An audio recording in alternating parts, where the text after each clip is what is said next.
Well, here we are, and Trump's fastest takeover of the Republican Party, and I don't think it's that surprising because we live in the age of the cult. Okay, it always makes me laugh when you see people talk about Scientology, and they're like, "Oh, Scientology is such a cult, and how stupid can people be?" And talking about aliens and volcanoes, this is ridiculous. And it's true that Scientology, it is a cult, it is a Ponzi scheme. But then you talk to people, well, what do you believe in? Oh, I'm a Catholic Christian that thinks that the Virgin Mary and the snake and the Noah's Ark, all those are literal stories. And what do your donations in church go for? Oh, they pay for sex lawsuits against children. So they're willing to, their donations pay for the lawyers for a Catholic priest to silence a child that's accused them of sexual abuse. And they think that's better than Scientology somehow, you know. And it's just about how big your cult is, how well accepted it is. In liberalism, you've got like the safe spaces, and I went to Auburn University, which was not a liberal university at all. Sometimes voted the most conservative state school in America, and they didn't have no safe spaces, okay? I mean, the college Republicans were 400 people, college Democrats were like a dozen, okay? So if I'd have gone in there and been like, oh, I want a safe space, and I don't want to hear conservative thought, and what are you talking about, libtard? Boom, boom, boom, boom. So Alabama liberals don't have those options, okay? We're like the Spetsnaz commandos of liberal thought. We have to go into the hostile territory. Nobody agrees with us. But I think the biggest cult that you get out there is Trumpers, and it's 40% of the nation, 35-40% of the nation, somewhere like that.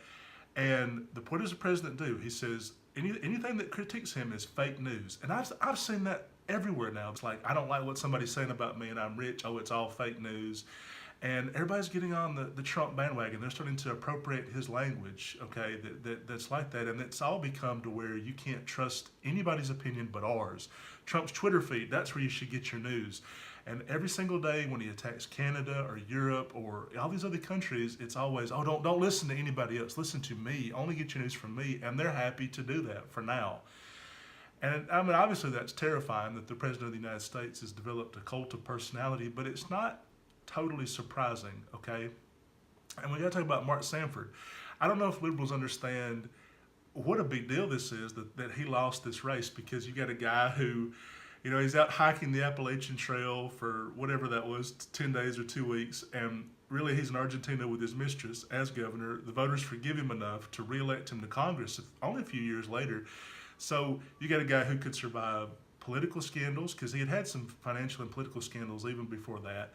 He could survive a divorce, because him and his wife eventually got a divorce, remarriage to the mistress, and the mistress, again, is a Argentinian journalist, which is like, what do Trumpers hate? Latinos and journalists. And then he's able to thrive from an affair and a divorce and a remarriage and all these scandals, and he's able to do that, but he can't survive Trump. Okay, just critiquing Trump is enough to push him out of the Republican Party. Martha Roby in Alabama, she wasn't on the Trump bandwagon back in 2016, and now she's got a strong primary challenger. She didn't win outright re-election. She's got to go to a runoff race. She could very well lose. So it has really become scary that the Never Trump movement is kind of gone. I mean, you've got like Mitt Romney was the leader of the Never Trump movement only a couple of years ago, and it looked like it was going to be fashionable. And now he's out there being like, Trump's going to be reelected, and boy, what a great job he's doing, and all this shit. I mean, he's just such a suck ass. And of course, that is so like Romney, who has no principles and he flip flops on everything. And you know, it's like him to be that way. Now that he's going to run for the Senate in Utah, and I kind of was hoping that Evan McMullin would get that Senate seat, because he still is able to critique Trump, one of the very few Republicans. But most of the other Republicans, like Steve Schmidt, make a lot of their money from MSNBC. So even though they're Republicans, they're really getting paid more from liberals at this point. And the people in Congress that are against Trump, Bob Corker decided to retire rather than waste his time running against Trump in Tennessee. Jeff Flake is retiring. John McCain is going to be dead within a year. John McCain, when he dies, I think the moderate wing of the Republican Party is fully dead. And I know people have been saying there are no moderate Republicans, but it really what used to be like the Eisenhower Republicans versus the Reagan Republicans soon became the Reagan Republicans versus the Tea Party. You know, so you had like the neocons and then the Tea Party. So that pulled that way, and now it's really almost the Tea Party and the Trumpers, and they're kind of the same thing, but not totally. And it's just scary. It really is terrifying. It's not totally surprising. I think people say, what's the biggest difference between liberals and conservatives or Republicans and Democrats? And I think it's this focus on the individual.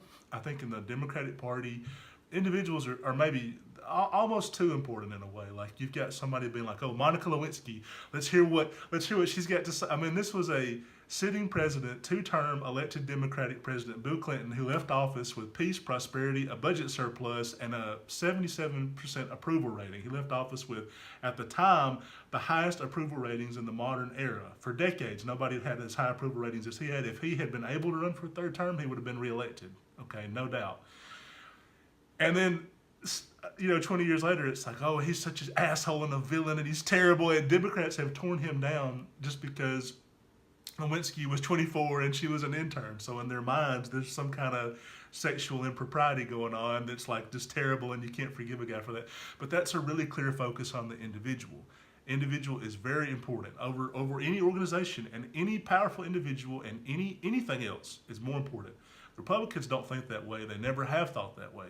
It's always been about, whatever, the machine or the idea or the party or whatever. And so people are saying, well, that's confusing to me. You're talking about the individual is not more important, but Trump has become the individual that's lording over all this, the head of the fascist regime.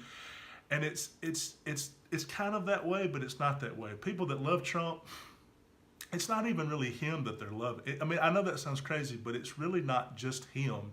It's this idea of like an America with balls out and just attacks everything, and Canada, fuck you, and it's just so aggressive and ferocious, and nobody pushes us around.